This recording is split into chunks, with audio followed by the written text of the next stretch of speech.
Hello, good people. Welcome to Raw Vegan Rising. My name is Shane Sterling. Thank you so much for clicking on this video. I am wearing black in honor of the sacredness of the topic we are about to talk about in this video.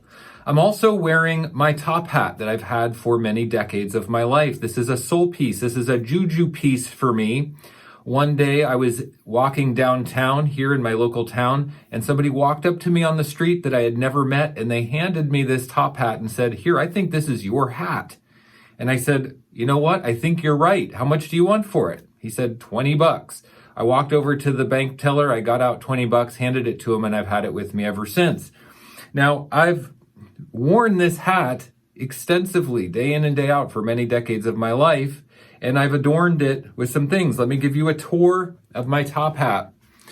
This is snake vertebrae that I have here on the band. This is a piece of fabric that I have on the band.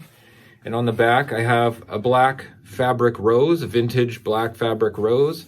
It's a dirty, dusty top hat. As you can see on the top, it's very dusty.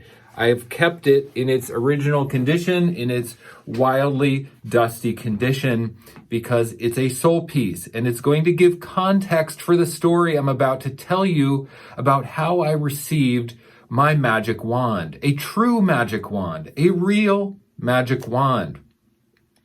I'd like to start off this story by saying I went vegan, fully vegan, when I was 17 years old, just a kid. At about 27 years old, 28 years old, right at that time, this magic wand came to me.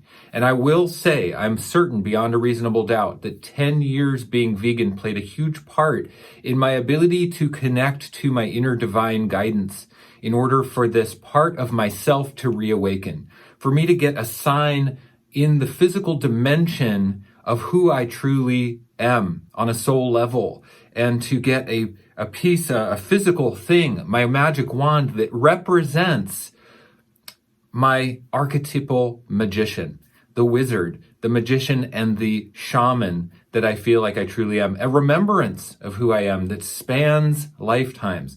Being vegan cleared the pathway.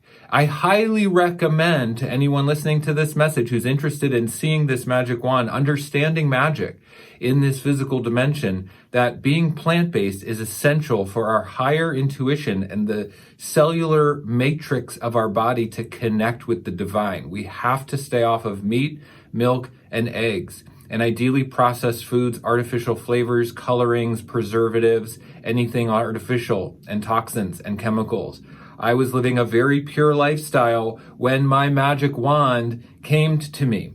And this happened at 27 and 28, right around there, maybe right around my birthday. And I'm about to turn 48 years old right now. In a couple weeks, I will turn 48. So I've had this magic wand with me for 20 years. It pierced through the dimensions to come reconnect with me after forgetting who I was. And it was a process of me waking up to who I really am. Let me start the story for you now. I started having premonitions. of a spiraled dagger wand made out of wood. I started seeing it in my mind. I don't know why I started seeing it, but I did. It reminded me of the scene from Close Encounters of the Third Kind with Richard Dreyfuss seeing the Devil's Tower in his mind, and he couldn't get it out of his mind, and he was like swiping things off of his kitchen table to like put the mud on the table to like carve the image of the Devil's Tower that he saw so clearly in his mind. This was happening to me very clearly in my mind. I was seeing the picture of a spiraled piece of wood that was like a magic wand, spiraled. It looked like a dagger, it had a handle and it was pointed at the tip, and it was spiraled, and I kept seeing it. So I would go out and I would find pieces of wood. I wasn't well versed in woodworking at all. I had no woodworking experience except maybe a woodshop class in high school. But I bought myself a Dremel kit at the hardware store in order to try to carve this spiraled wooden wand. And I'd go out and I'd find pieces of wood in nature that I thought were cool, and I'd try to carve them. Now, I don't have any pictures to share with you of those original pieces that I carved trying to make this image of what I saw in my mind. but you'll have to believe me that I created some really goofy looking pieces of wood. I would take the Dremel and the knife and try to whittle these spiral pieces of wood, and it just would look hacked up, and it just was not very attractive or interesting at all. But I kept trying for months.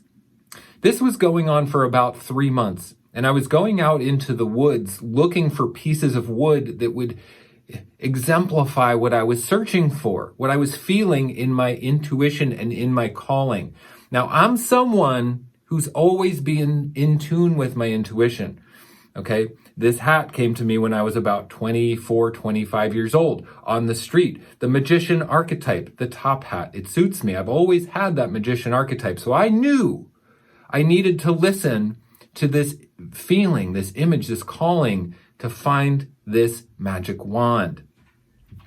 So I got the calling to go to this one forest, okay, and it had some manzanita trees. Manzanita is a wood that I thought was particularly cool, and I was like, well, maybe the manzanita trees have something for me. So one day I went and I ventured out into the manzanita trees, and I was collecting pieces of wood that I thought could work, and I had a saw with me, and I was cutting down pieces of branches and collecting them in a bag that I had with me. And I maybe collected 10 pieces of wood that day in the bag. One of the pieces of wood was this rotten piece of branch that I'd cut off of this manzanita branch, and it just had a lot of rotted wood on it. It had moss growing on it. It was mostly dead looking, but I saw this kind of spiraled looking grain in it that I thought looked interesting. Well, I got it home. Days later, I was going through this bag of wood, and I thought, oh, well, this one's interesting. I pulled it out, and I took my knife, and I started to whittle away all of the rotten wood. Everything that was rotten and dead, completely rotted out. I just whittled off all the rot. When I got down to what was at the core of this piece of wood that I had cut, what I found was one of the most profound, I'm getting emotional because it was one of the most profound moments of my life. What I found, and I'm going to present to you right now, is my magic wand that I found at the core of that rotten piece of wood. And here it is. This is my magic wand. What I found was a piece of manzanita that was perfectly spiraled. Even the tip like this was exactly left after I removed all the rotten wood. As you can see here, it has this interesting handle piece.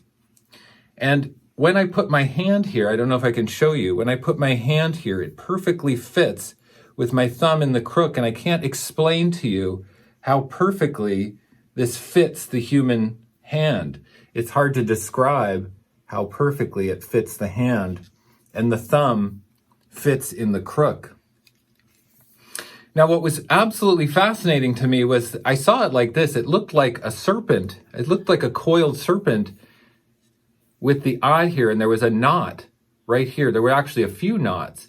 And so as I spent time with this wand and I polished it up and I cut a couple grooves here for my fingers so my fingers would fit, I decided I was going to put jewels in the eyes of this wand to make it like the jeweled-eyed serpent.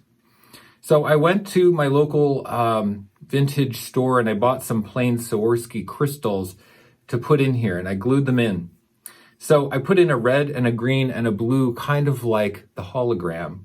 The red, green, and blue, like a television set. We see RGB, but we see all the colors. Well, this is reminding me of the Matrix, the RGB Matrix. So what's really interesting is that this wand represented part of myself that had always existed. The archetype of the magician, the archetype of the wizard and the shaman, the archetype of someone who was remembering who I was, remembering a part of myself that had always been with me. And my deepest intuition has always told me that this magic wand is not just of this lifetime, that I've had this magic wand with me through other lifetimes.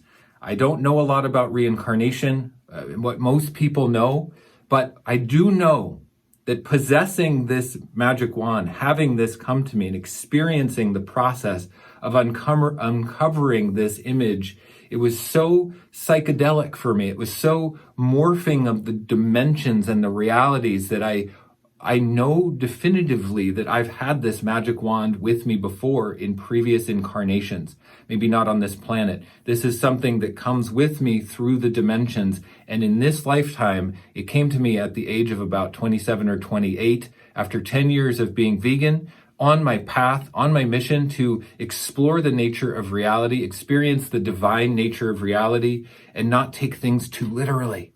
Not take things too literally. This is an example of my true magic. The fact that I am a wizard and a shaman, and I know how to morph and shift the physical dimension in this plane to create what I really want. Okay? And so this is a representation of a part of my mastery and my soul. Now, there's another part of this story that is absolutely fascinating. At the age of 28, I can't remember with my exact age, but my mother gave me a gift.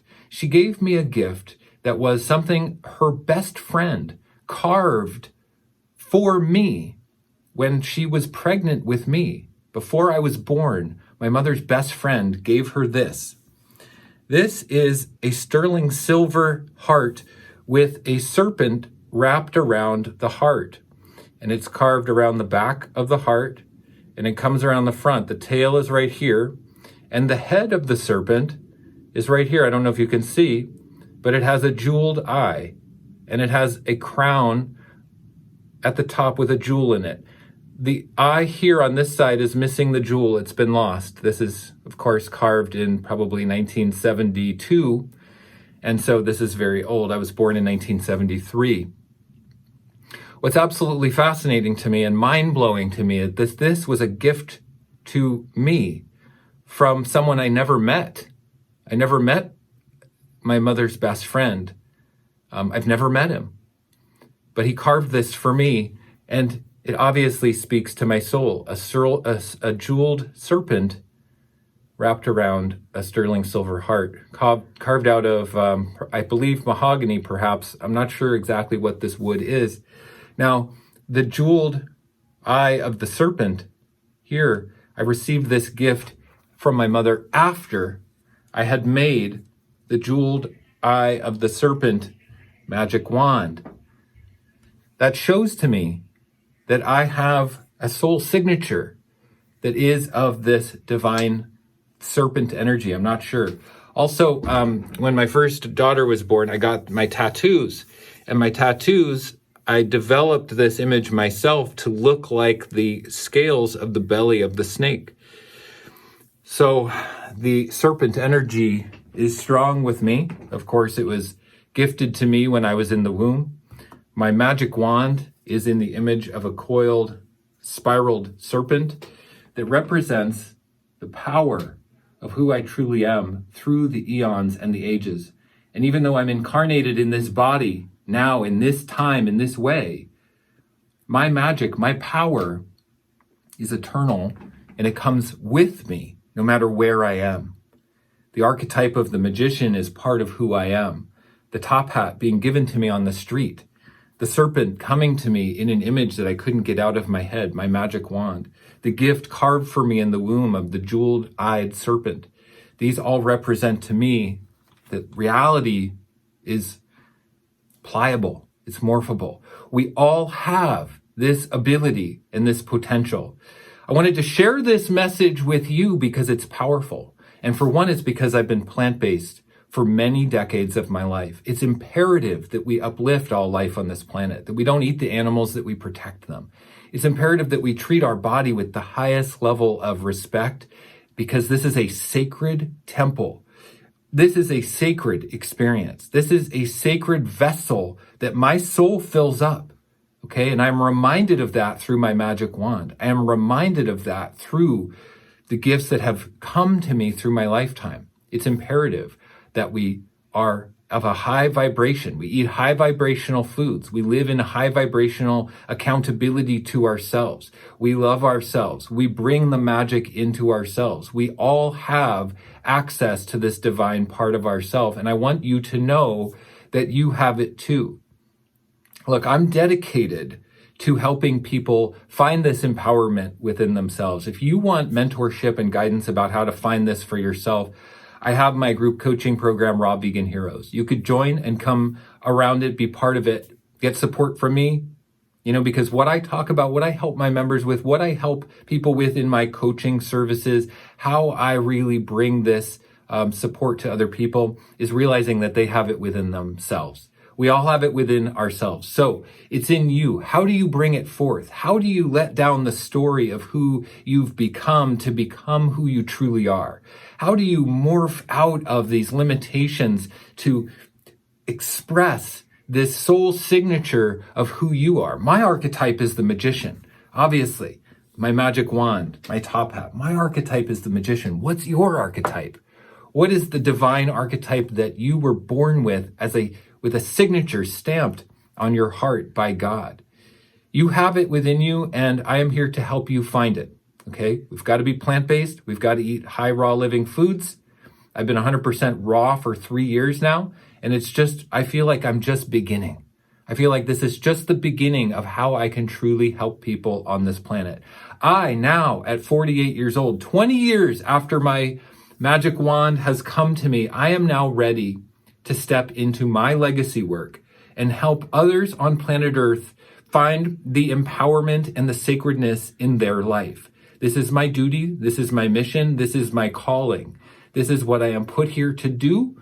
And this is what my pieces, my juju pieces, my magic pieces remind me of every day. I'm sharing this now with you. I'm sharing this now with the world. It's my time. It's my time. So come into my world, get mentorship and coaching from me through Raw Vegan Heroes. You can go to my website and learn more about it, rawveganrising.com/membership. I'm sending you all so much love and blessings on your journey. We're all in this together. I'm here for you. No matter what you need, reach out to me, email, support, comments on my website. Okay? Sending you much love. I will see you guys in the next one. Bye-bye.